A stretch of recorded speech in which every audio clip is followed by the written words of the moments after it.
Disclaimer. This podcast is not in any way affiliated with Universal, DreamWorks, or Big Idea Entertainment. All opinions discussed belong to the person sharing their views and may not reflect on our personal beliefs. And with that, enjoy the show. Some people seem so strange. Others seem just plain weird. But if you really think about it, maybe we're only, well, different. Join the Veggies as they discover that sometimes different is good. In the latest video release from VeggieTales, Are You My Neighbor? With silly songs and fun galore, it's an out-of-this-world adventure that leaves you hungry for more. So run, don't walk, and catch all the excitement, all the action, and all the great veggies. It's a never-ending plate full of excitement. So don't miss 30 marvelous minutes of Sunday morning values and Saturday morning fun in VeggieTales, Are You My Neighbor? Available on home video from Big Idea Productions and Lyrick Studios! Hey, there you go. Good job. Welcome back to another episode of the What's the Big Idea podcast. The podcast that interviews former associates of Big Idea Productions to talk about life before, during, and after VeggieTales. While never an employee, Earl Fisher has made quite his own legacy. Veggie fans may recognize him for his distinctive voice, featured in some old Lyrick Studios promotionals. Those being Where's God When I'm Scared and Are You My Neighbor? But did you know that he was close to playing a character on an actual episode? Did you also know that he was featured in a plethora of commercials, voice acting gigs, and that he's actually quite the philosopher? All of that and more in my following interview with the one and only Earl Fisher. Thank you so much for joining on this podcast. Hey, how you doing? Who are you? This is Earl Fisher. And what do you do?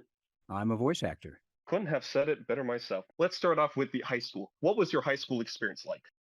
It was horrible. I wasn't so connected to anything in high school. At first, at least, I was probably the youngest person in my class. Just, my birth date was just before the cutoff. So there was a good percentage of the class that was, close to a year older than me. And at that age, it makes a big difference physically. So I really wasn't competitive in sports and, everybody else was better than me. And I just didn't connect. And that was a big part of our schools. If you wanted to be connected, you had to get involved in some kind of sport. At the end of 10th grade, I got involved in theater. I was taking an English class. Actually, it was a theater arts class that would count towards an English credit. And it sounded like a pretty easy grade to me. So I took it. And actually, I liked it. And I found out that I liked it a lot. And there was a girl in the class that I was taking a liking to, and she flirted with me a lot. And then all of a sudden, one day, the teacher came in, who, besides being the teacher, she was also the director of the stage show that was going on. She said, "Hey, our leading guy walked out. We need a volunteer. Anybody want to do it?"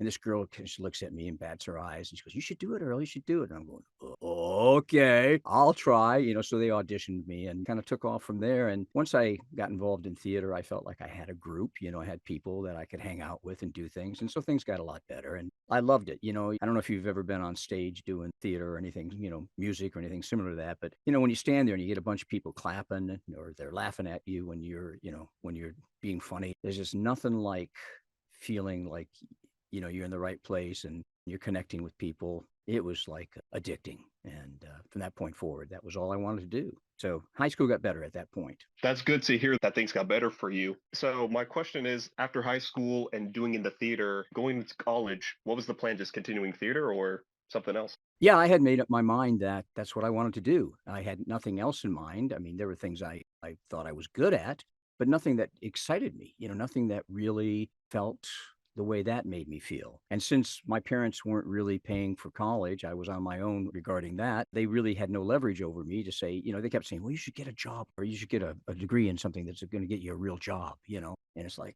I think I want to do theater. So they really had no say. And I went ahead and did what I wanted to do. And I don't regret it at all. Just jumped in.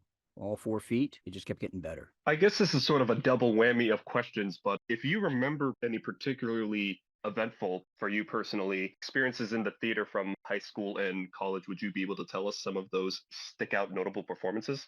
Performances or just things that happened? Performances specifically, then we could go into things that happen. All right. I don't know how my performances were in high school. I was really new at it, but I think that once I got to college, and I had also gotten involved in community theater and other things once I got into theater in high school.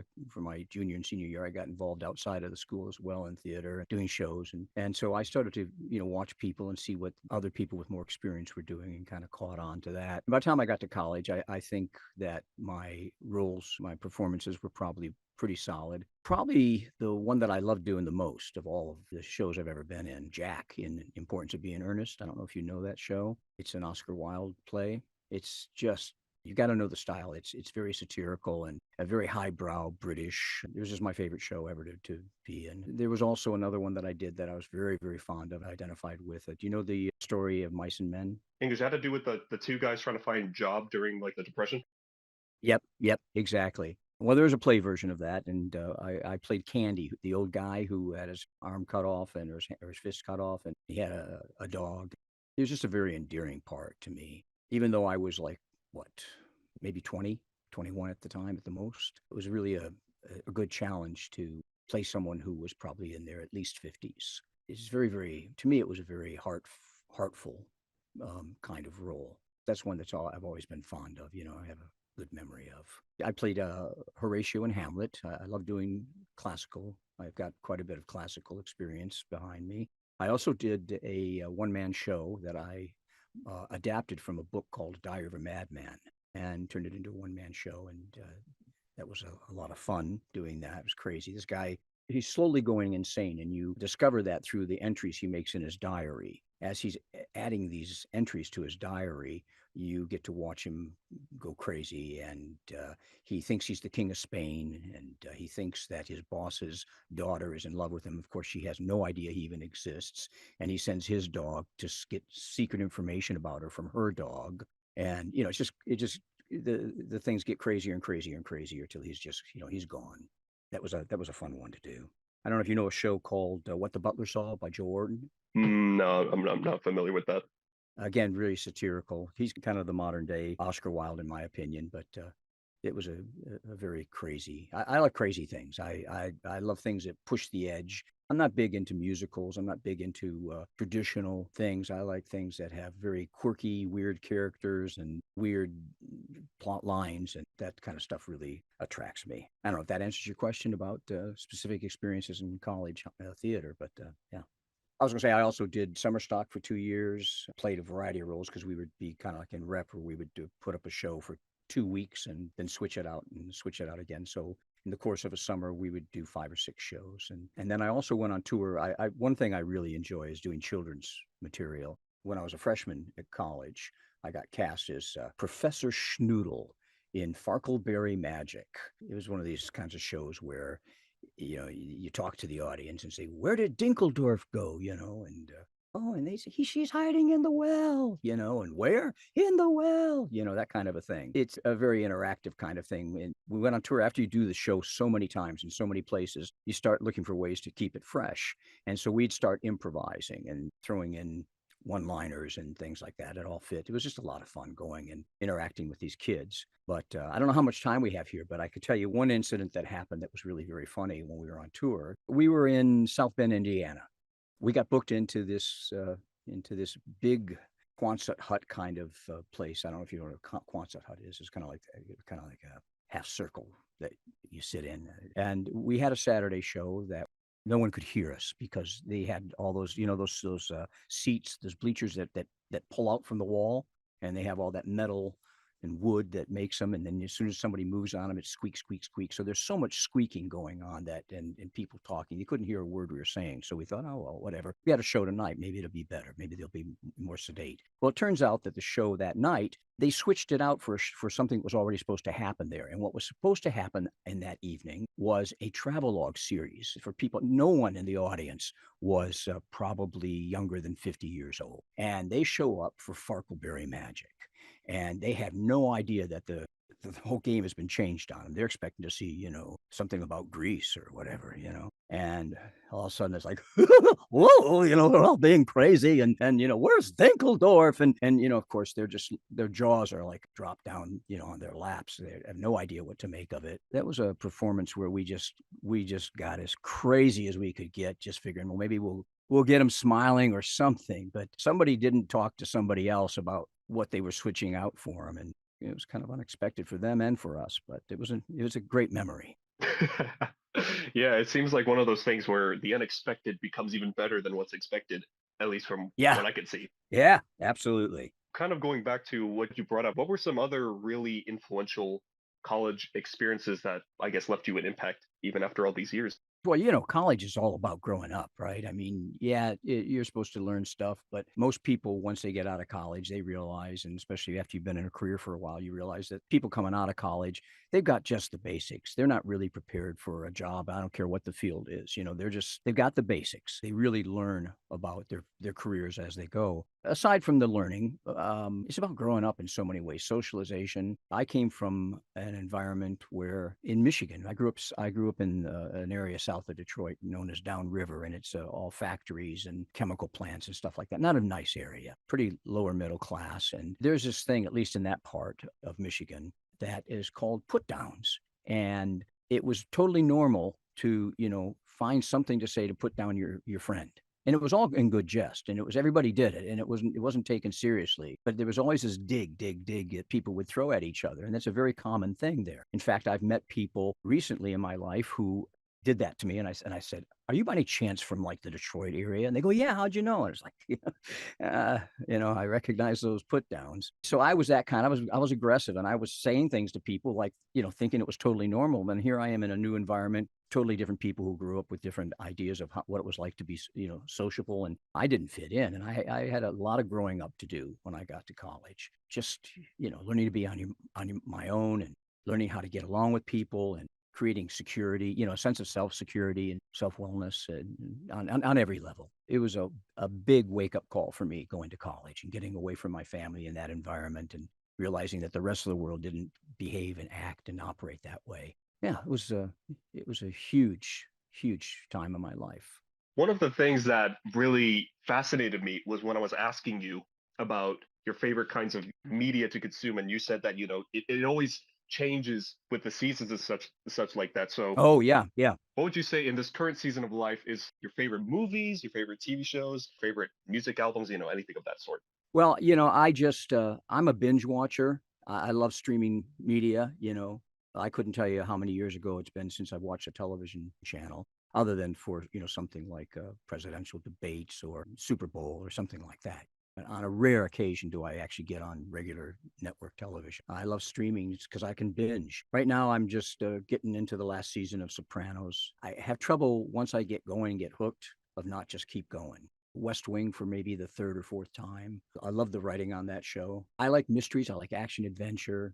But it just depends, you sit down to watch something. If you're not caught up in a binge mode, it's like, what do you feel like that day? That day you may be in a totally different mood than you were the night before when you sit down to watch. So I never know what I'm going to be interested in. But someone on my website had asked, what my favorite song was that I sang as Pasqually or something like that. And I had to say, hey, I don't have favorites because like today I might like green, and tomorrow coral might be fit better with me. I go, oh yes, that looks really good today. I don't have a favorite color. I'm not really partial to orange. Orange and me, we're not close friends, but I do. I have my moments where well, that's a nice orange. Especially on an orange, it really is appropriate there. On the fruit. I really, really just kind of one day to the next, there's something else that I appreciate. But I always love great plots. I love great writing. I love great performances. And if it has those things, it's going to catch my interest. Music wise, I started out when I started listening to music, in high school, and I was just really into more mellow, singer-songwriter stuff, Jackson Brown, James Taylor, Dan Fogelberg, that kind of stuff. And then I got into rock and things like Led Zeppelin and Genesis. I mean, I've just kind of traveled. The only thing I've never really connected very much with country. Emmylou Harris I like. There's a few songs I go and I'll ask my daughter, I say, "Oh, I like that. What is that?" She'll tell me, and I forget, what she even said. I do hear country music that I like every once in a while. I love Willie Nelson. I don't know if you want to classify that as country. It leans in that direction, but it certainly is its own thing. Um, I've never connected very well with rap. Hip hop I like better because it's more melodic, usually or often. I like to be able to listen to music either for the melody or for the poetry of the words. And when the song has both, then it really catches me. I just find it fascinating that things just really ebbs and flows for you, which, considering that you're a voice actor, I guess makes a lot of sense because, you just don't know where your next gig might end up. No, you never do. Yeah. Besides being a voice actor and also taking a particular liking in the theater, what other stuff do you enjoy doing besides those two? I especially like just time to be with my wife and daughter. I like gardening a lot, working in the yard, landscaping. I like building things. I like cooking. Practitioner of Tai Chi for about 35 years. I spend time not enough just meditating and being contemplative. And I like to think I'm probably deep down, if I was born in another time, ancient times, I'd be a philosopher or something. Maybe I lean a little bit towards the poetic side in my thinking and even my writing. I like hiking. I like getting out, especially trails and woods and when there's mountains.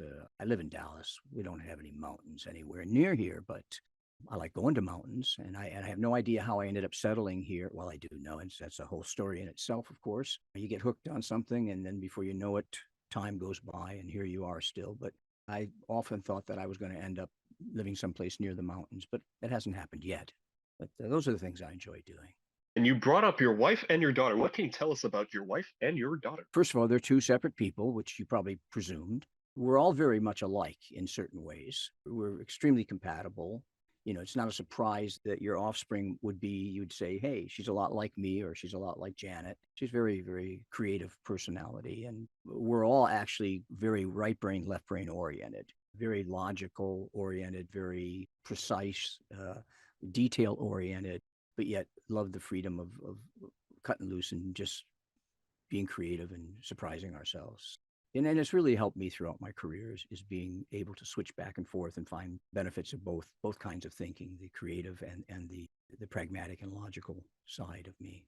So far, what we have in your story is big love of the theater, big love for theatrics and whatnot. How is it that, we don't see Earl Fisher on Broadway? We instead see Earl Fisher who does commercial work and voice acting. So how did you make that sort of switch? Well, just after I finished my master's, it was kind of a strange slave labor program that the Dallas Theater Center had. It was a Dallas Theater Center at that time was a pretty major regional theater. They had a program where they hooked up with first Baylor and then later Trinity University as the grad program for those schools, because neither of those schools had grad programs in theater. The idea was it would be a very, very practical degree because as grad students, we would be there working to get the shows on and also taking classes. But the classes always, they took a back seat to getting, the show must go on, right? If you had something due, but you had to be someplace backstage or whatever your job was for a particular show, if it was critical, they'd say, okay, fine, we'll give you a few more days, or whatever. So it was great because it wasn't a very academic kind of environment, and it was a very practical one. Although it was good for me in terms of the way in which I was able to get my master's degree. I have an MFA. It also changes going on at the time for me, realizing that I didn't want to spend my life fighting to try to be one out of a million people. The choice is either go to New York, find a regional theater that you really like what they're doing and, move there, or basically teach. And I've never been the kind of person that teaches well. I mean, I have been an adjunct instructor at the Dallas Art Institute, but I wasn't really very good at it. I'm not a teacher. And so the teaching was out, and I didn't see myself going to New York and waiting tables for the rest of my life until I, got lucky. And I just wanted to find something that would be a way of still being a performer, still having the opportunity to express myself creatively, but not have to live such a tough life with so little financial reward. I mean, there are people that make a lot of money at it, of course, but out of all the people that go into theater, I think it's a pretty small number, percentage wise, that actually make a good living. And not that money is my greatest goal. It really isn't. But you got to survive. You got to pay the bills. You got to eat. So it was really funny because right at as the last my second year was ending up, I had an instructor there at the theater center that said, Earl, you should try voiceover. Well, I had done a little bit in college, which I'll put a bookmark on and go back to if you have the time for it.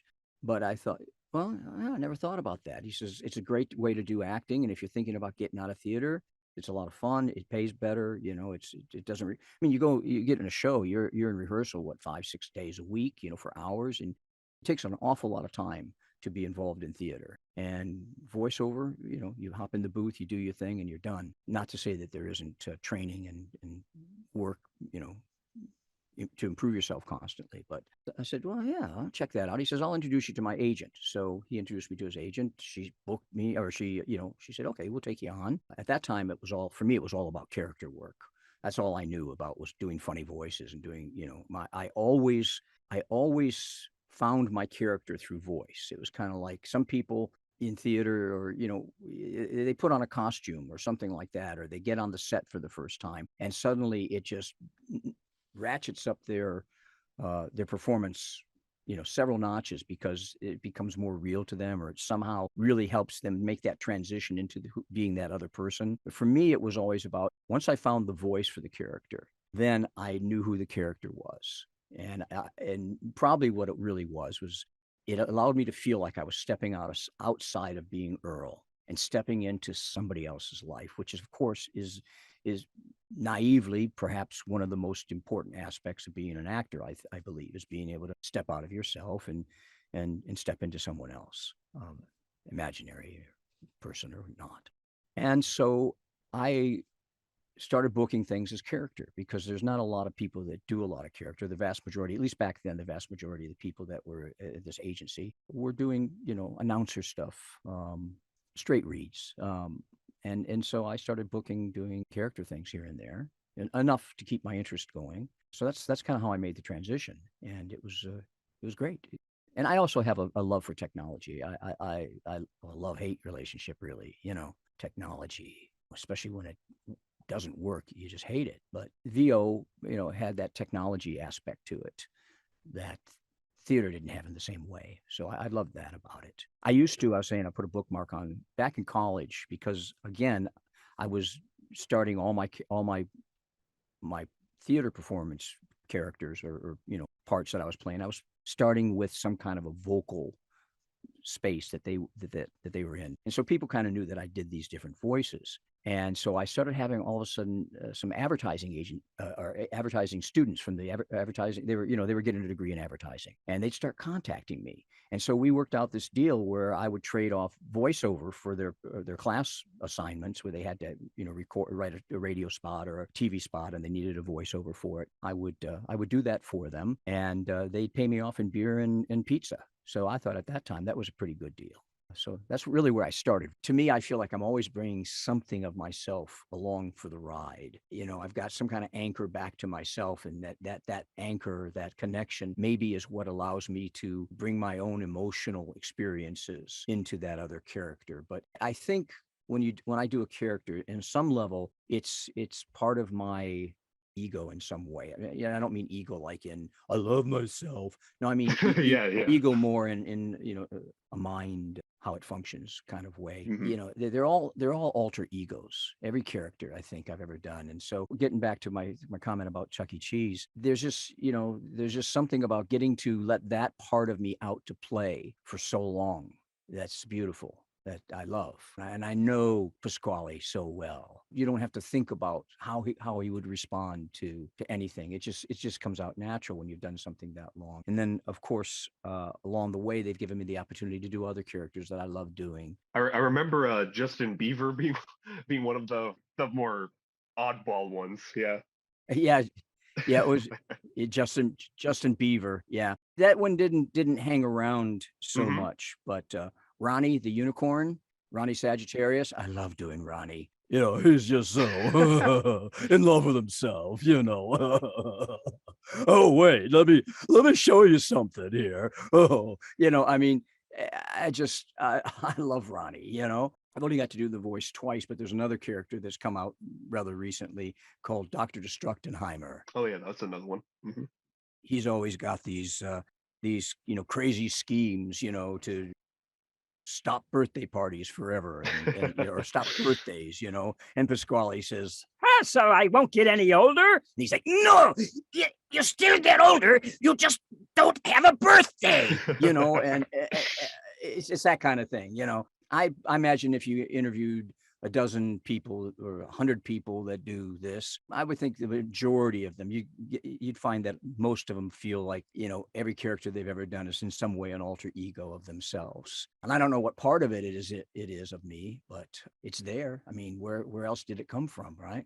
Yeah, I mean, looking at all of the stuff that you voice acted into with that perspective in mind, it just is like not everybody can grasp like all of the sides to a person, because I mean some of the stuff like the tooth fairy in Borderlands, I was like, that's very bizarre, very very different, you know what I mean? So now with this in mind, I guess there's a little inner part of you that puts himself into that character. So but yeah, that's fascinating though. Yeah, actually, just to clarify, the voice, the Tooth Fairy wasn't actually in Borderlands. It was in Tiny Tina's Wonderlands, which was a spinoff of Borderlands. All right, so I was like 50% right. Yeah, you were close enough. Yeah, but just Right, in right, case the yeah. listeners go, that doesn't even exist in the game. Yeah, exactly. So- God knows that in the current fandom that I'm in, there's never enough of that. Actually, so yeah, you being a voice actor, it's only natural that you have inspirations. If you could recall, what would some of those voice acting inspirations be? You mean acting inspiration?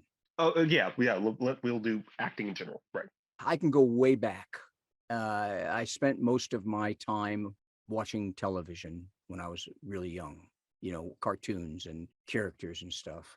And everything was more character driven. Today, it's all about being grounded and trying to be more real. And even if it's a character, it can't be too broad, it can't be too big. But I grew up on obviously all the Mel Blanc, all of his stuff. Dawes Butler did all the Hanna-Barbera stuff. And I just sat in front of the television and tried to copy what they were saying and do, or how they sounded. And so that was really the beginning inspiration for me. And then there were television shows like Hogan's Heroes and things that were just crazy, great characters, and Schultz, Colonel Klink and General Burkhalter, crazy voices. And I loved those. And so that had a huge influence on me. And then as I got older and I started to understand that there were people that were serious actors, and really, they were really good, people like Dustin Hoffman really got my attention. As time goes on and new things are out there that touch you, you then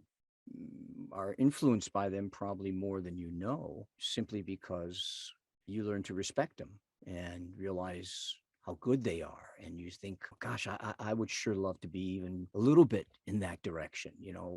How wonderful that would be to be able to take on those other characters with such believability. There's dozens of great actors out there, and I can't think of them all again, just like I can't think of the television shows that I watched last month. Well, the concept, I hope you get. Yeah. It's not like there's just one or two things that were like changed my life or sent me off in a new direction. It's just taking in it all, taking everything in. I like to sit and watch people. That to me is a huge influence. Just watching people. I like to. It's so easy these days now because we all have smartphones to walk around. I've got a button on my home screen for my voice recorder, and I hear a voice or something that I think is interesting. Boom. I just capture it, whether it's off the radio or somebody talking that, I was at Home Depot the other day and I heard this guy talking. I thought, well, that is a cool sounding accent that person has. And so I just kind of hovered looking at the shelf nearby with my, phone on so I could get a snip of that voice. And those things influence me. It's just everything that you encounter can be an influencer in your life. Yeah, that is quite the omnipotent way of putting things. Holy crap! I feel like I'm being taught by the voice acting philosopher himself right now. I told you I lean towards philosophy. Yeah, and you certainly right? live up to it. So for you, what is like a typical voice acting session go? How does your day go in the voice acting world? There's the world pre-COVID. Well, and actually even before that. Let me answer that question in two parts. The first is before we all had our own booths and we're doing things remotely. You'd show up to the session, and the easy ones were where you come in and there was, the engineer and the writer or the director. There's 2-3 people at the most, and they all were on board and of what they wanted, and you just walk in. It was easy. You do it. They give you a direction till they get you just how they want you, and they say, that's good, we got what we want. Sometimes they'll ask you, is there anything you'd like to throw at this? And those are great people to work for, because they realize that you're not just a mechanical thing that they are going to manipulate to get it to sound just like what they have in their head. They respect the fact that you have your own take on things creatively, that you're a contributor, you're a collaborator, and maybe there's something that if they give you the freedom to do it your own way, that they go, wow, I like that, I never thought of that. So it's great when people, after they get what they want, some of them will say, if you got some other ideas, we want to hear them. But other than that, you go home. And you might spend 15 minutes in there, you might spend an hour. The worst ones, or maybe not worst, but the hardest ones were where you come in and it's for an ad agency, and you had probably, like, I remember I used to do stuff for, it wasn't for very long. I was doing some looping stuff for Long John Silver's. The one I remember mostly is one where it was a campaign where people would be talking about going to lunch, and then suddenly there would be a pirate voice come out of their mouth as they're talking about, let's go to Long John Silver's, and so I was the pirate, and I had to loop it all to it. So you had the executive creative director there, and then you had a couple other creative directors and an art director. You had a writing team. It was already done. All you want to do is match the voice, but yet you'd have this room full of 6, 7, 8 people. You couldn't hear. They would turn off the mic so that after you finished talking, you had no idea what they're saying, but you see them all talking and their mouths are moving, the lips are flapping, and they're pointing. One guy's holding his head, thinking, shaking it, going, you're just trying to figure out what are they saying. Oh man, that guy really sucked, or who knows what, and actors tend to be a little bit insecure, myself included. So that little voice in your head goes, oh my gosh, you're just trying to read the lips and read the voice language, the body language and everything of their movements, and then they'll come back. Okay, well, we'd like to have you do it again, and do it. Can you make it sound a little more purple? You get things like that sometimes where it's just, and you talk to. Oh You my talk to any, gosh. no, I'm. That's really a metaphor. They wouldn't say that, but I sure it, hope it, not. it was almost like that. I mean, and if you talk to any voice actor, they'll probably say, yeah, I know exactly what you're talking about. And it's like they have something in their mind, and they don't. A great director knows how to get you to discover what they're seeing. Less experienced directors, they try to tell you how to say the line. That's the worst thing, is giving you a line reading, or they'll try to be creative. And they'll come up with something that is abstract, like I use purple as an example, metaphoric example, but they'll try to come up with something abstract. And it's just most helpful when they just give you, make it clear what your motivation is, or if you need to shift your point of view on the thing. And so then you do that. But, they'd come back and they'd, ask you again, and then there'd be another take and another take and another take and another take, eventually to whoever had the most power in the room, which of course would be the creative director. They would get what they wanted, and everybody else would nod their head yes, and they maybe got a little bit of what they wanted too. But those could be really long, complicated sessions, and those aren't fun ones, or weren't fun ones. I haven't had one of those in years, but that's how it used to be. Everything from real easy peasy up to something like that. Then things changed once the internet started to have enough bandwidth that we all had access to, that we could actually record and send in our auditions. Then things started to change. At least the auditioning portion of it changed, where my agents would, or my agent at that time. Back then, we only had one agent, and I wasn't trying to work nationally. I was just working, the Southwest region, Dallas area. And she would send copy.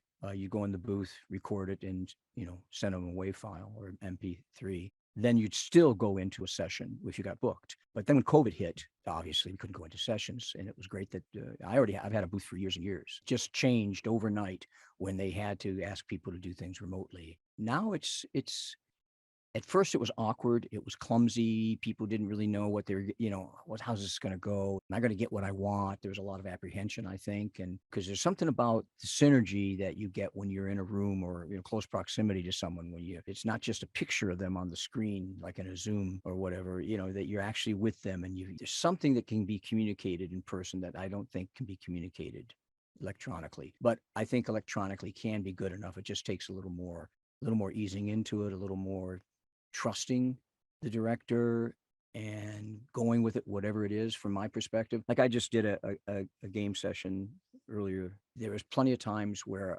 I go, do you want this? No. He says, I know what I want. You're giving it to me or you're not giving it to me. And if you're not, I'll tell you exactly how I want it to be different. And let's just keep moving on. Because game sessions, you have dozens and dozens of lines, sometimes hundreds of lines, and you're doing all these exertions. You're like, and you're dying in different ways, and you got to move through all this stuff because there's so much that causes you on a remote session to just learn to trust the person on the other side and just give them whatever they ask for. Just be flexible. I mean, you've always had to be flexible, but there's something different about it now. I guess the fact that your senses are somewhat, you got blinders on to some degree. You just have to trust. Go with it. So what I got out of it is that next person we're interviewing, we have to go live in their location. No, we have to do it all in person. No, well, that's yeah, over exaggeration, but no, I mean, and yours is an audio product, just like a radio commercial is. So yeah, I mean, I guess there would be some truth to that, but you're kind of letting the interviewee just kind of run wherever their thoughts take them, as opposed to trying to direct me to say some certain specific thing, like in a commercial or something. But yeah. I mean, personally, I think like, a good interview is just like you have to just let the guest be in control, right? Because, ultimately, like I know some things about you, but I don't know everything about you. Like I can't predict what stuff you'll be saying, which is why I like to just kind of sit back and just, just let the person just do all of the talking, because at the end of the day, people are here to hear about your experience. They're not here necessarily what I have to say. So that's why I just like, I just kind of like ask the question and then I just kind of sit back and, even if you start rambling, I think that there's something inherently fascinating in just hearing somebody, instead of like the typical work that you do, like in a recording session for whatever project that you might be working on. It's like, now let's just hear the raw, uncut, unfiltered, person that you are, because there's only so many times that somebody gets to experience that, especially, in the environment that you work in, where it's all mostly directed with sometimes for you to kind of be more open and more flexible about it. But yeah, fascinating stuff that I'm hearing, even though I know I'm not like necessarily reacting to like everything that you say. I'm definitely like taking it in and really absorbing it. One of the things that I know for a fact is that, you have some very famous gigs and whatnot. So I kind of want to try to talk about some of those. Sure. One of the most iconic, well, I guess people should now know is absolutely iconic, was when you were doing one of the few things that you've ever done on camera, Big Earl's EPROM Emporium. What can you tell us about that? Well, definitely an alter ego. I was doing a lot of writing and producing, directing for a local production company. The guy who was my client slash, boss, he was the executive producer. He had this training video he was doing for Texas Instruments. And they had come to him and they said, we want to do something really fun and creative to get our, you got all these engineers and stuff that actually, I think it was towards salespeople. People are selling EPROMs, little chips, computer chips. And they said, these people, they're not interested in more training, but we got to get their attention and make it fun and, kind of perk them up. So we want to do something crazy. So they had this idea of having this character who's kind of like, one of these, what were the home shopping network kind of people, where some of them would come out, they'd be crazy characters or whatever. And so this guy was they had written it this way before I even, Daryl, my executive producer, he's the one who said, I think you'd be perfect for this, or would you mind doing this? I said, I don't do on camera. He says, no, you'll be great for this. Do this. I said, okay, sounds like fun. So they had written this thing called Big Earl's EPROM Emporium. And the idea was, come on down and, get some EPROMs. We got a big deal on them and everything. So they just wanted this, this goofy kind of over the top cowboy character, rides in on a stick pony, and it's a real cheesy looking Western set. And I had well, you can go to my website, earlfishervoices.com. Notice I got that plug in there, and you can see it on the About Me page. I have it posted there because it's dear to my heart. It's, like I said, I didn't do on-camera stuff, but that's something that is there. And, this bright green shirt and with pink trim or something like that. And, a big old cowboy hat. And he's just so obnoxious, It's just totally obnoxious, and he's a lot of fun. And I've never had a chance to kind of take. Sometimes you do a character and you it's a kind of a different sound or something than what you've done before, and you kind of tuck that away in your toolbox and say, okay, I'm going to remember that. Sometimes you get an audition for something that is maybe similar to it in some ways. You kind of pull that out as a starting point and then modify it from there as necessary. I've never got a chance to do a modification of Big Earl, but he's a good old boy. Come on down, kind of thing. And probably just blew you away there with that volume, but no, I don't mind at all. That was absolutely that was an absolute highlight. Let's go. It's just goofy stuff. And like I said before, I love eccentric, goofy things. I like things that are just, and that's how I love, I have always had friends that were maybe people that others go, how do you like them? It's like, because they're very interesting, I like interesting people. I don't think I judge people, or I try not to at least. And so, it's just like, okay, so you're unusual. So what? I have fun when I'm with you, Of course, I don't say that to anybody, and they probably are thinking the same thing about me, how can you stand being friends with that Earl Fisher? I don't know. He's this goofy guy, and I kind of like that, or whatever. I don't know. What goes around comes around, or however you want to look at it. But I'm really kind of just doing a stream of consciousness here, and I even forget what we were talking about. You're asking about Big Earl, yeah. Yeah, Big Earl is one of my favorite alter egos that I love. Yeah. Yeah, definitely. When this podcast comes out, definitely going to link that in the description, or I don't know, might just throw it in there somewhere. But yeah, if you have not seen Big Earl, then you are missing out on something absolutely radical and life-changing. Well, thanks, but I don't know. It's not going to compare to like nuclear holocaust or global warming in terms of life changing or whatever. But yeah. let me just do my promos, man. Come on. All right. All right. So now let's talk about one of the things that I've noticed. I guess you kind of have some skin in the game, so to speak, doing voice work for Lyrick Studios and before they became Hit Entertainment. But yeah, I mean, one of the things that you did was Barney, and yeah, just tell us about that whole Barney experience. Yeah, well, I don't know, about the fourth season in or something like that. I don't remember how far. I was in fourth season, fifth season, something like that. They decided that it was time to add some new characters.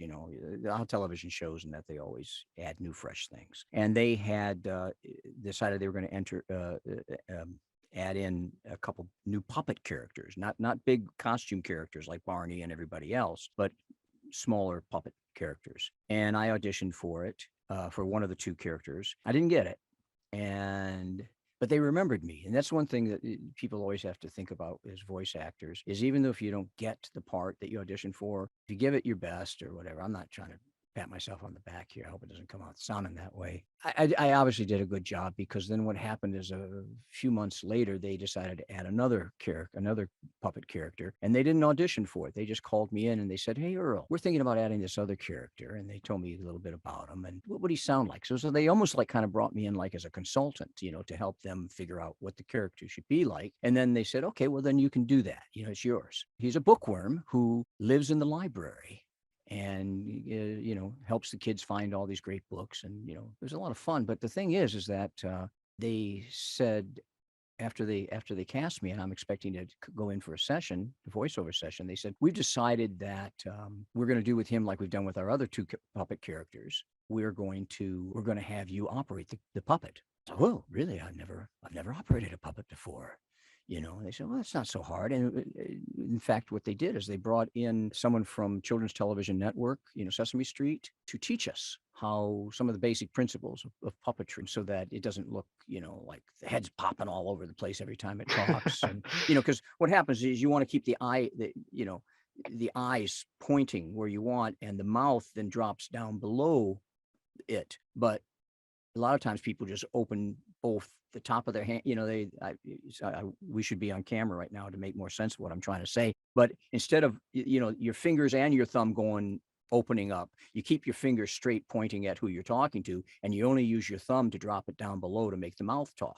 Things like that, and ways of getting different expression by tilting the head and whatever. So it was really great. We got some good training, and I think we did a pretty good job of it. So I spent all my time hiding behind a bookshelf, sticking my arm through it where the books are, and the worm would pop out. Booker T would pop out every once in a while and talk, hey, how you doing, everyone?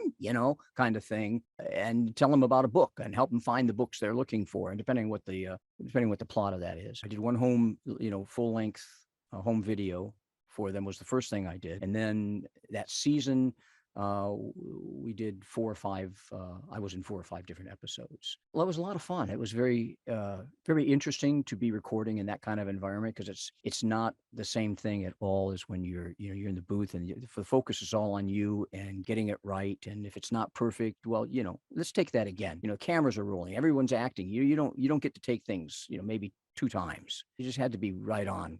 Otherwise, you're eating up their production schedule, and they got a lot of stuff they're trying to cover that day. It was just a different kind of pressure situation, but it was a lot of fun. It was very different, and I really enjoyed it a lot. And I still have people that contact me via email and that, about Booker T every once in a while.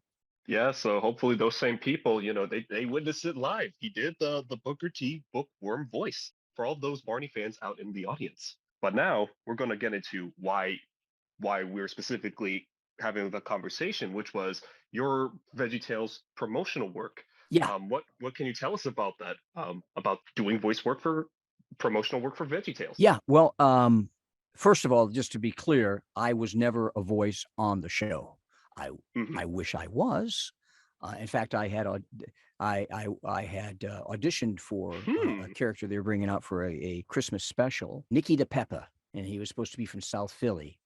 And I made it all the way through several rounds of auditions, and it was down between, as I was told, it was between me and a woman in Boston area, I believe. And they went with her because a lot of times they'll use women, very, very often, they'll use women for young boys' voices. So they wanted something younger and more innocent than I could, I'm more like in this, hey, Nicky the Pepper, kind of more like in this area, a little more cartoony, a little more caricatured. And so they went with hers, and I think I saw it at one point, and I thought she did a wonderful job.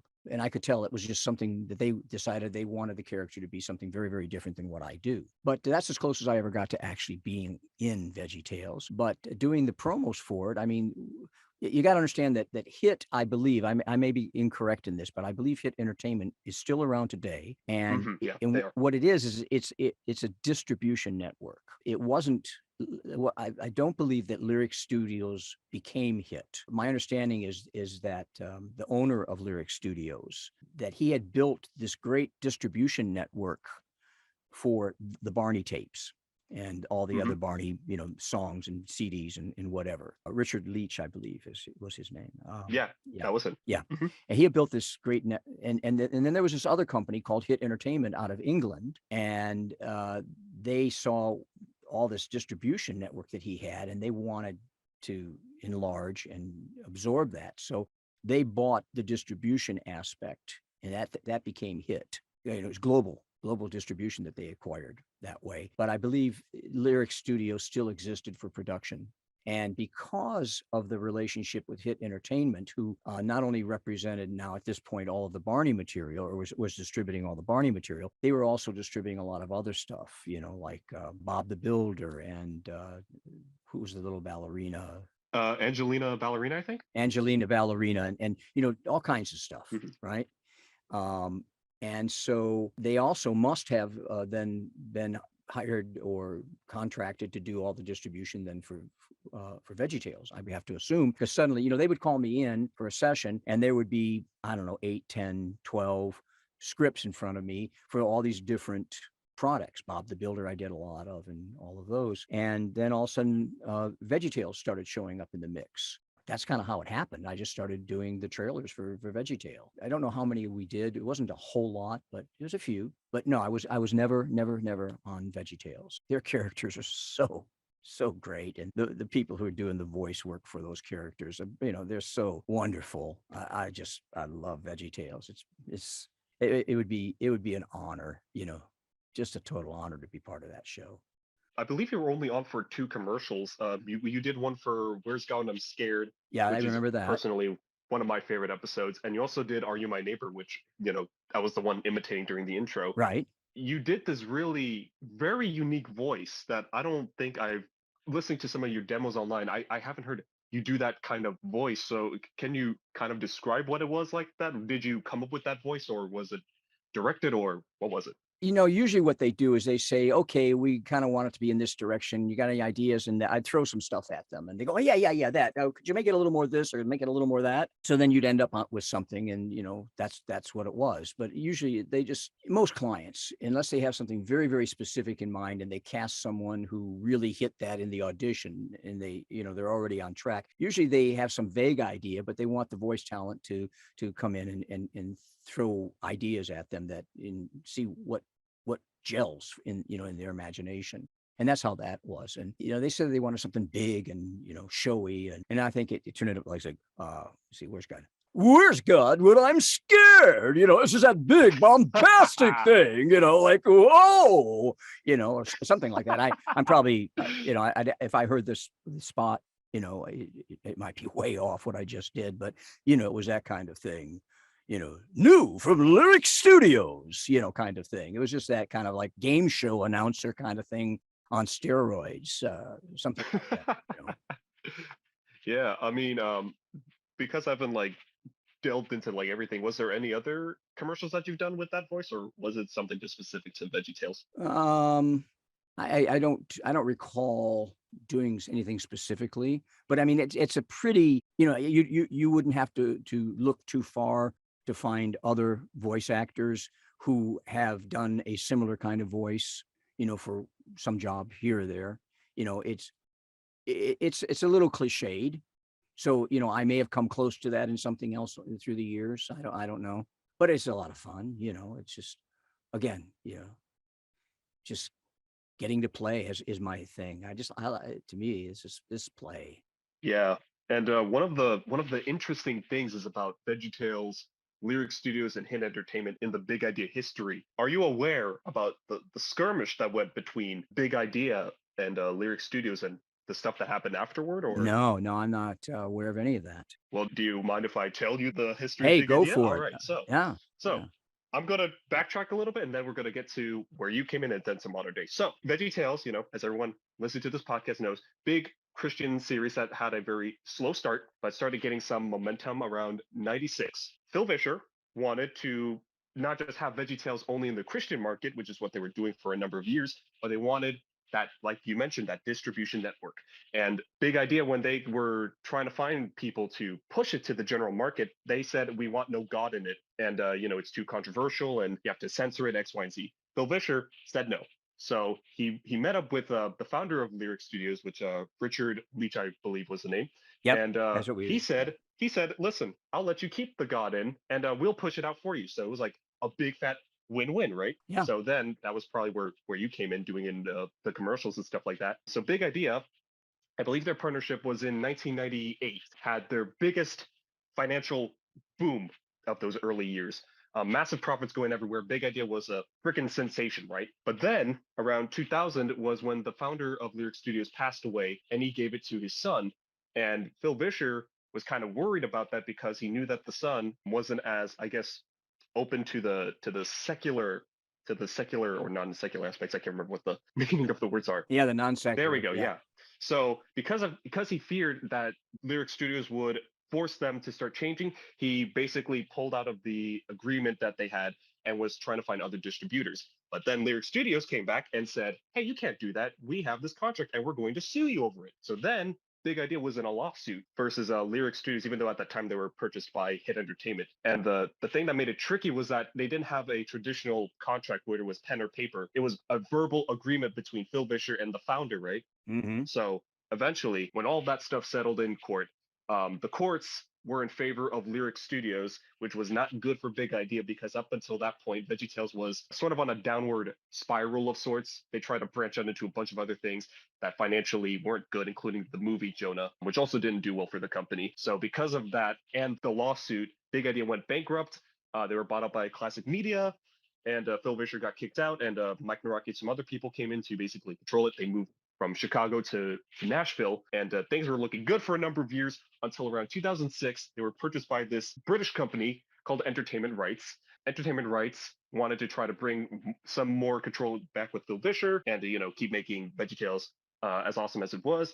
But then the people who sold Classic Media off to Entertainment Rights, they basically made Entertainment Rights pay an extra large bill for owning Classic Media. And because of that, Entertainment Rights was going into financial troubles. And they eventually kicked out the guy who was responsible for that Big Idea negotiation, which then made things worse when VeggieTales released their second movie, The Pirates Who Don't Do Anything, which was a commercial bomb, absolute bomb. So then a lot of the people at Big Idea got fired again, and there was only about 3 people until they kind of rebuilt themselves around the mid 2000s.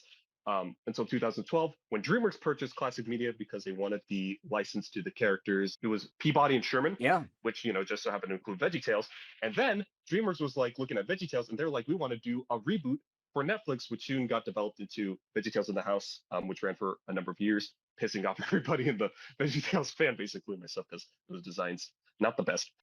So then VeggieTales was kind of in this limbo state after In the House ran its course. And then around that same year, NBC purchased, Comcast purchased DreamWorks. And then a couple of years later, NBC purchased Comcast. So now, DreamWorks and Comcast are hand in hand. But they wanted a VeggieTales revival series, which actually happened not that long ago, from like 2019 to about 2021. And they wanted to bring all the crew back, Phil Vischer, Mike Naraki, all of the namestays. But then Mike Naraki and Phil Vischer wanted some more creative control for VeggieTales, where they got fired. And currently, that is where the story of Big Idea is. The creators are completely out. It's going along with some new people, some new faces that the fans are not super keen on. So that is the super abridged version of what happened to VeggieTales and Lyrick Studios. So, yeah. Yeah, it's sad when something that's so good, it was perfect the way it was at the beginning. It was absolutely perfect. Characters, I'm always thinking from a character and a performance, perspective. And then, you want to get bigger and bigger and get richer and richer. And sometimes that changes things so much that you lose what you had. I guess maybe that's what went on here. It's sad. And then you want to try to recreate something that had its time and place, and it's not that time and place anymore. Yeah, sometimes properties just they have their time shot that they just need to be killed off, because not everything can be like multi-generational, like say Power Rangers. Everybody, there's always a new Power Rangers like every year or so. But yeah, it's like in this age of reboots. Like I remember a couple years ago hearing Bob the Builder, new face designs and everything. Thomas the Tank Engine. It's just some properties can get away with it if they try to reinvent themselves, like TMNT for instance. But if you keep trying to do the same thing, and even if you do have the same people, eventually those ideas wear thin. And you could just tell, it becomes a Family Guy, becomes a Simpsons, where you could just tell that the show is just a hollowed corpse of itself. So, maybe I guess in my opinion, perhaps VeggieTales kind of went past its expiration point. Pardon the pun, but yeah. There is something about, the audience is always changing, right? And even, like when I remember when I was a kid watching television with my dad, and he'd watch these old things that, he'd laugh, and I'd go, oh, okay, that's funny, I guess. And then you look at some of that stuff a few years later, it's like, it just wasn't funny. It wasn't that funny to me at the time because I was experiencing the things that were current, and he was still living in comedy of the past, but I kind of went along with it because, dad liked it. So maybe I should too. And then as the years went on, you realize, and even things that I thought was, super funny, early on, like in high school or something, and you go watch them 10 years later and they're not as funny because the whole energy of what is funny and what is good and what is acceptable and what are the trends and what are people leaning towards, all that keeps changing because the world keeps changing, and socially we keep changing as an organism. You can't just keep doing the same thing forever while your audience is moving. You got to move with them at least and stay current, and I guess some shows have been very good at doing that, and they had a lot greater longevity than others, but others, they just keep trying to do what the same thing is, but what they did in the past that was successful. But again, the audience changes. Every time certain big product, at the time had their time in the sunlight, and then eventually they flicker out and die for good reason sometimes. I mean, it's very hard for a lot of people to get on board with the reboot as it is nowadays. So with so many properties trying to get revitalized and stuff like that, it's just it gets tiring, because I think people even nowadays are like getting fatigued off of Star Wars, and everybody loves Star Wars, right? But Mm. it's just one of those things that some things are best left in the past, Yep. or possibly finding the right amount of people to really bring it back to the old way. But it's one of those interesting conundrums. I love hearing people's perspectives on it. So one of the things on your website that I noticed was that you got a very big shout out by the co-creator of Jimmy Neutron. Yeah. And I have to wonder, how did that happen? Well, before they hit it big with Jimmy Neutron, they started here in Dallas. And before they hit it big, they were doing a lot of corporate animation. And they were also trying to put together their own shows like Jimmy Neutron. I don't remember how I even hooked up with them, but they had an animation that they were putting together for, see if I can even remember. It's Ike and Mike's Festival of Twisted, I don't know, absurd humor. I don't know. It's a festival of really off color stuff, right? And so they had put together this show called Weird Beard the Pirate, and it's a series, and each piece of the series shows how a little cabin boy who is enamored with the idea of being a pirate, how they go, oh sure, you can be a pirate, and each part of each little segment of it shows one more. It's really a hazing ritual of becoming a pirate, of all the things that you have to do to be a pirate. Like, why do they have a patch on over their eye? Well, because you got to have a birdie pal, and they stick a big vulture on his shoulder and it pecks his eye out. And Wow. then another one where something happens where he has to have his arm chopped off, and that's why pirates have hooks. And another one why they have peg legs. I mean, they just totally destroy this poor kid, and they're all pirates, and they're singing, we're all at the bar having a good time, totally tearing this kid apart. And at the end, after the last episode, when he's dead now, they've totally destroyed him. They throw him out the window, and you cut to an exterior shot of the tavern, and you see there's a pile of other bodies there that they apparently, they love it when somebody wants to be a pirate and they get to, it's totally dark, totally dark.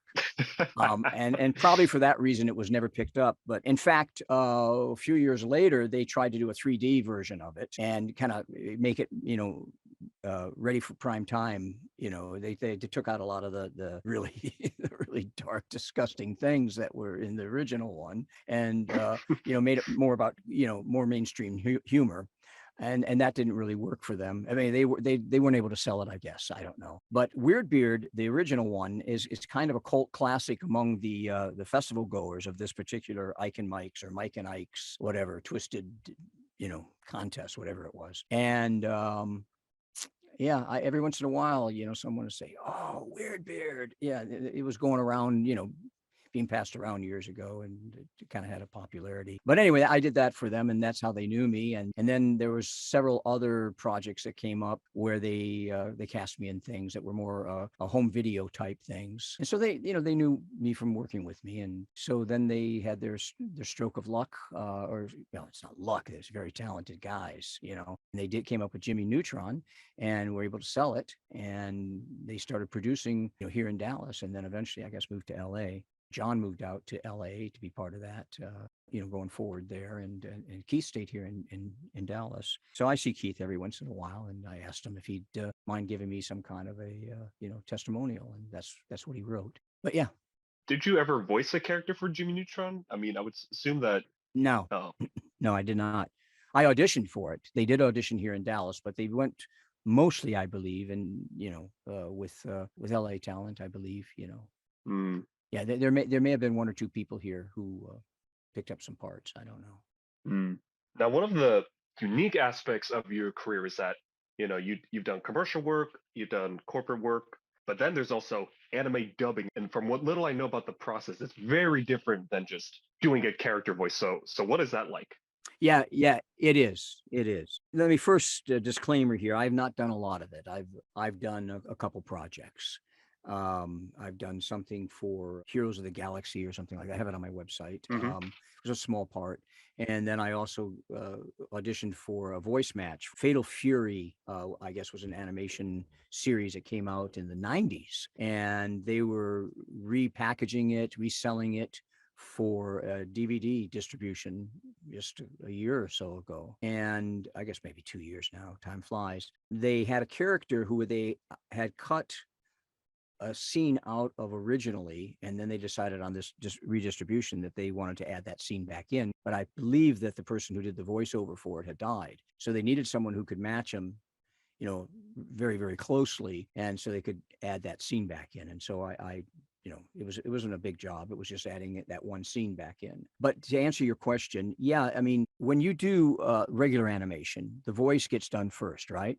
You play the character the way you feel it has to be, and the director and everybody says that's what it's supposed to be, and so then it gets passed on to the animators, who then make the pictures look like and follow along with whatever you're doing vocally. Well, this is just the opposite of that.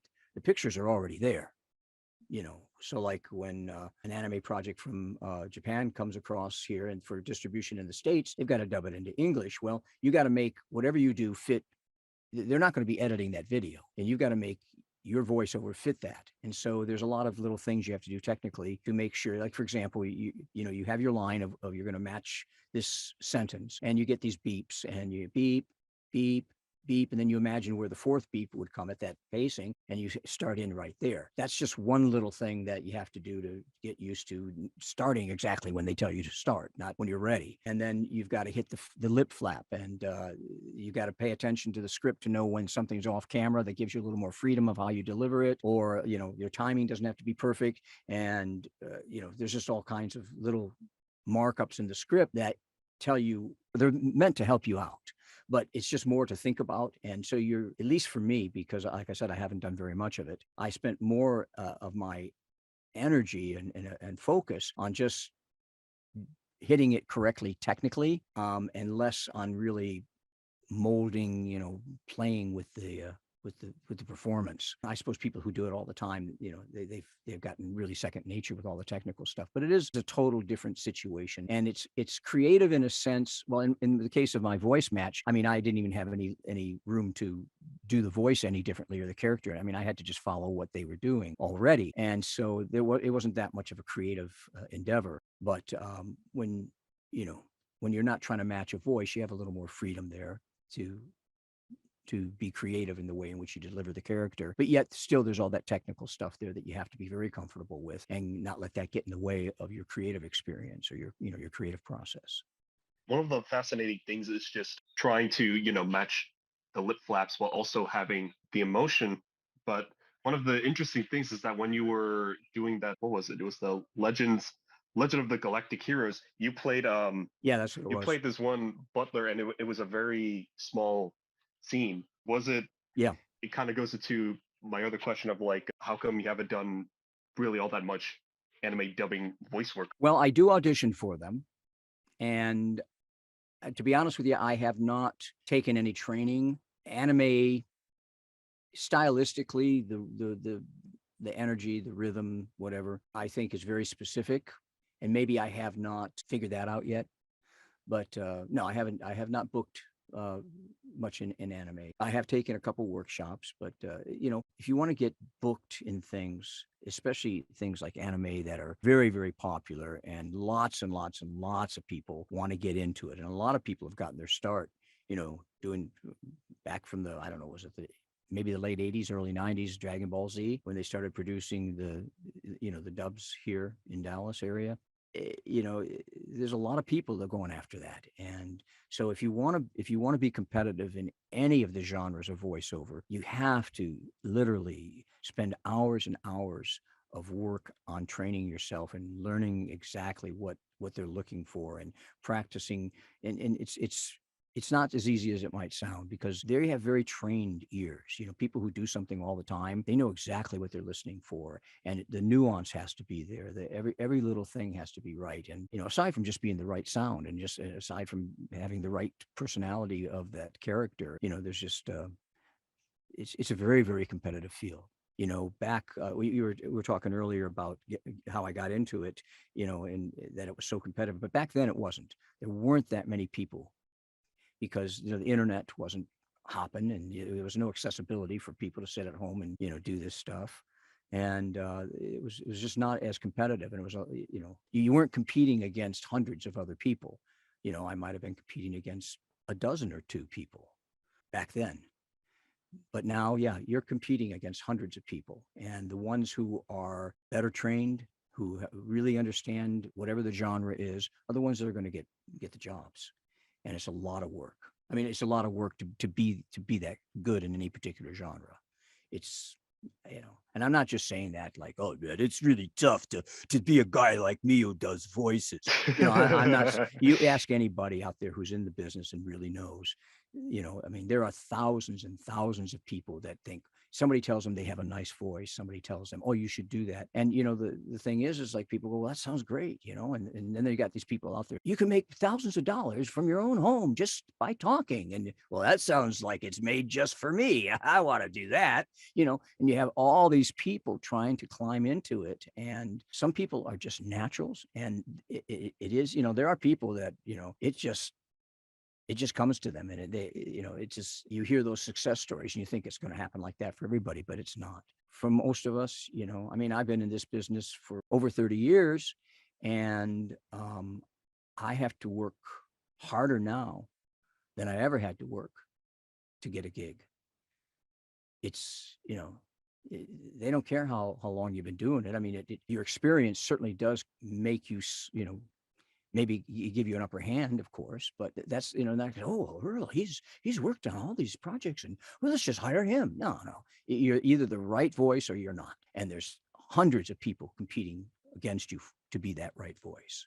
And I think people need to understand that. One of the things that I remember was that Funimation, which is like the biggest like anime dubbing company, before they got merged, or actually I think even after the merger, they're still like in the Texas area. So I was kind of thinking to myself, I'm like, oh, Earl's in Texas, Funimation, Crunchyroll's in Texas. Should be easy, right? Like 1+1=2. But yeah, it's like what you said. It's just a multiple factors into it. But I mean, even though the stuff that you've done is small, I would still say that you did good work on those projects. No matter how small some of them might have been.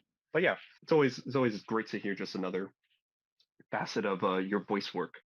Yeah, well, I mean, it's all fun, every bit of it is fun. And that's the main thing that matters, especially for somebody who's as uniquely talented and creative as yourself. With that, I'm going to hand it over to my co-host so he can finally have his chance to speak, to ask a couple of questions. All right. I have 4 questions. One is like a request. I have 3 answers, so pick which 3. No. Yeah, but the first one is that you lived in Texas for many years, and I'm wondering, how is it living there, and what are some attractions you can visit? How is it living here? Well, I stayed all this time, so it must be pretty good. Where I grew up, there's a lot of factors that affect a person's viewpoint of the world when they're young. It was an area that just seemed down, like people walked around looking down on the ground, kind of. I'm saying that metaphorically. And when I got to Texas, it seemed like everybody was looking up to the horizon, a sense of possibilities. The economy was falling apart back at home, and it just was kind of gloomy world. And here, it's just there's a lot of sky, there's a lot of sunshine, and even though it doesn't have mountains, it's has always been a very positive work environment, economy. Texas does very well because of all the oil they pull out of the ground, and we don't even pay state income tax here, and they have a lot of money to work with because of the oil. To me, it's a less expensive place to live, and it's got a lot of good business opportunities. So I stayed. What was the other part of your question? What are some attractions you can visit at Texas? Attractions? Yeah, like landmarks and whatnot. Oh, yeah. I was gonna say, well, my wife's pretty attractive, but no, okay. But there's all the Kennedy stuff downtown, right? Yeah. And that's very interesting from a historic perspective, if nothing else. And I would definitely recommend, if anyone comes to Dallas and they go down to that area, to take the time to go through the tour, the museum and the school books depository. Very, very well done presentation of the times and everything leading up to the shooting. So there's that. We have, the usual amusement parks and water parks and that kind of stuff, Six Flags and all that kind of thing. There's a lot of restaurants here. There are many, many concepts that have gone national that started out in Dallas. It's a great test market because people go out to eat all the time, I guess, here. But yeah, a lot of restaurants here, a lot of clubs if you like doing that. A lot of music. It's not like Austin, but there's a lot of stuff happening on that scene. Of course, there's big shopping. Dallas kind of has this glitz factor that a lot of people are attracted to, and shopping and upscale stuff. It's funny when you think about what's there in your own hometown, things that other people go, well, what about the whatever? Oh yeah, I guess that's there too. I don't know. What have you heard about Dallas? Well, I've heard not much. I mean, I know the general. I know that a friend that lived in Texas, but they moved here to where I'm living, like in Canada. But that's all I know. Oh, So okay. Yeah, there's a lot of if you're into hunting, there's a lot of land to go hunting for deer and other varmints, and stuff like that they want to get rid of. We don't really have any. Well, we don't have any. There's one real lake in the entire state. It's along the Louisiana border. All the other lakes are just reservoirs, where they backed up the rivers and stuff. But there's a lot of those. So there's a lot of, boating and water skiing and, whatever, water activity, going to the beach. I don't know. I I stay at home most of the time, I think. that's understandable. But from your description, Texas sounds like a great place to visit. I'll try to visit there sometime. Yeah, you should. Yeah. Regarding your voice work, as you being a voice actor, how is it being a voice actor listening to your own voice? That's a good question. Well, I'm used to listening to my own voice because I've always, like since I was a kid trying to copy the stuffs on the voices on the cartoons and such. I've always been doing it and drove my mother crazy. I was like, how would you stop doing all those character voices? And I just, when I'm by myself, I talk to myself all the time. I'm always slipping into a character, and sometimes I get caught in front of the mirror, in the bathroom, and I look in the mirror and it's like, and I start talking and you're trying on a voice or a character or something, before you know it, like, I don't know, 10, 15 minutes have gone by and it's like, okay, stop, go, get out of here. I do that. That's just me. I've always been a very verbal person. So hearing my own voice is something that is very natural to me. I do it because I like the play. It is playtime for me. Truly, I get to be a kid. I believe I am one of the youngest people that you would meet once you get to know me and I open up to you and start, like on this, I'm trying to be, a bit more energized and, expressive and share myself. But, typically I don't get to this point with most people until I've known them for a while. But I think you would consider me like I'm just a big kid. It's very interesting here because that reminds me of when this is a recent example. I remember like Tom Cruise saying that he doesn't like to watch his own movies because of like how his acting is like, oh, it's cringe and whatnot. But with you, it's like you love your acting. It's just like a little thing you can do in like your spare time. I just love to hear that. Yeah. Well, I think, people who have mega careers like that, they've got to be very, very careful about managing every little aspect and, and every little thing that isn't perfect could make a difference. Well, suddenly they're out of favor. I mean, people come and people go in that world so quickly. So I think there are people that they can't handle looking at something that they did in the past when they know they're so much better now, or whatever, or it just wasn't, it wasn't one of their better. And I totally understand that. I totally, get that it's better for them not to have that negative energy floating around in their head, thinking about it like, oh gosh, I wasn't, complaining, and that little voice that spins around. Why put yourself in that situation that you even have to listen to that little voice criticizing, being self-critical by watching something or whatever. But I don't feel that way. I'm yeah, I mean, there's things that I definitely am better at now than I used to be, and whatever. But when I listen to some stuff that maybe isn't my best work, but I still can connect with the joy that I was having, and the spirit of, the energy. I haven't thought about these kinds of things, so I'm kind of philosophizing on the run here, but yeah. Yeah, that's okay. That's okay. That's just great to hear your perspective, though. But my last question, I'm gonna bring this back to like college with volunteering, maybe jumping the gun with college, but it says that you volunteered with the clown ministry at one point. The clown ministry. Did that actually involve clowns? Oh, okay. So here's what it was, and actually it was long after college. I've always tried to volunteer for things. Again, like I said, I love doing stuff for kids. I was a big brother for many years. In fact, my big brother's all grown up. My little brother's all grown up, and he's got a family of his own and everything, and we're still in touch. I met him when he was 6, and I've always wanted to do, leave the world a better place, right?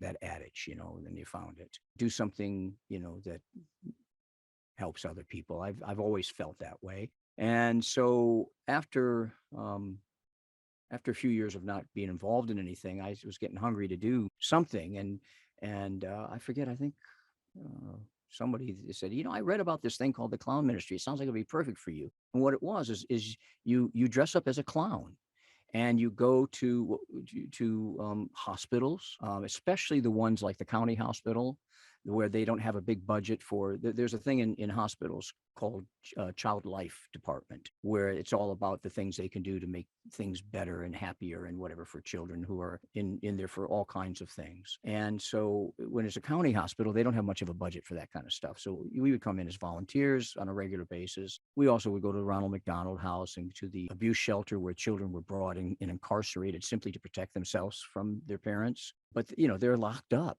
and so we would go to these places where the kids were just hungry for interaction and hungry for fun, entertainment, and you go there, and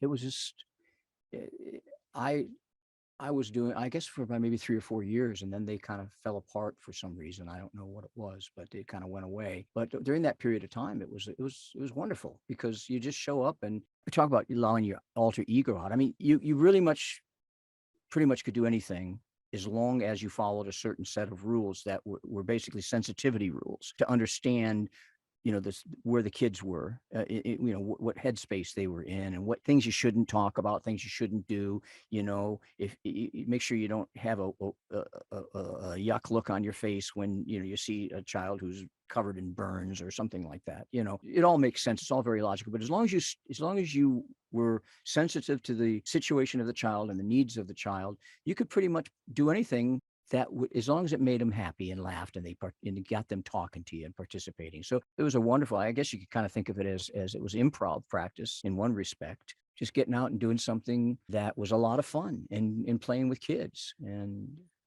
I like to play with kids. It's one of my favorite things to do. Wow, I remember there's a lot of kids that didn't like clowns, particularly like clowns. But as long as the person who is being the clown enjoying it, then that's totally fine. I'm happy.